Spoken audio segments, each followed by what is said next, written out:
Ceux-ci sont les coffrets in-the-box pour protection de chargeurs de véhicules électriques. Il s'agirait d'un coffret de protection de chargeurs de voitures électriques.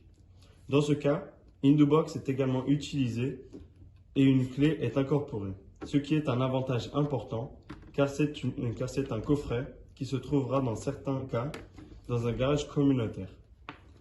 Comme dans le cas précédent, la boîte dispose du même couvercle. Ce coffret de protection pour chargeurs de véhicules électriques dispose d'un disjoncteur magnétothermique, d'un différentiel et d'une protection contre les surtensions temporaires et permanentes.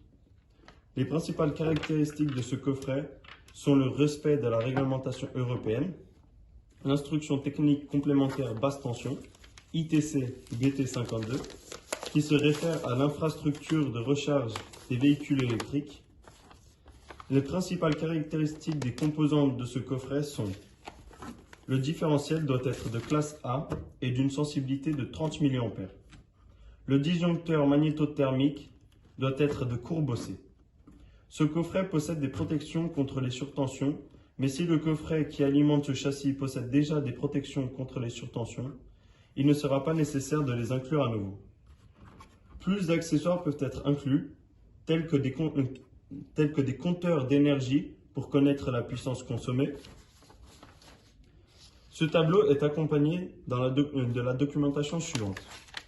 Vérification de tous les essais prévus dans la norme UNE 16149.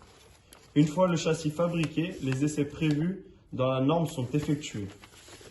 D'un schéma électrique avec tous les composants et leurs raccordements. Et finalement, de la déclaration de conformité attestant que le panneau a été conçu et fabriqué conformément à toutes les réglementations qui lui sont applicables. Pour ce qui est de la boîte de protection pour chargeurs de véhicules électriques plus grande, ceci est un panneau de protection, comme je vous l'ai dit, pour la recharge de véhicules électriques.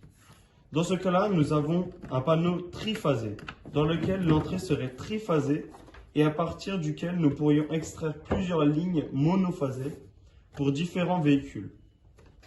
Nous pourrions avoir plusieurs prises dans ce cas. Nous avons 3 phases. Nous pourrions recharger 3 véhicules simultanément. Les caractéristiques sont les mêmes. La seule différence est que la boîte est plus grande. Nous avons également 2 surtensions, la surtension permanente et la surtension transitoire.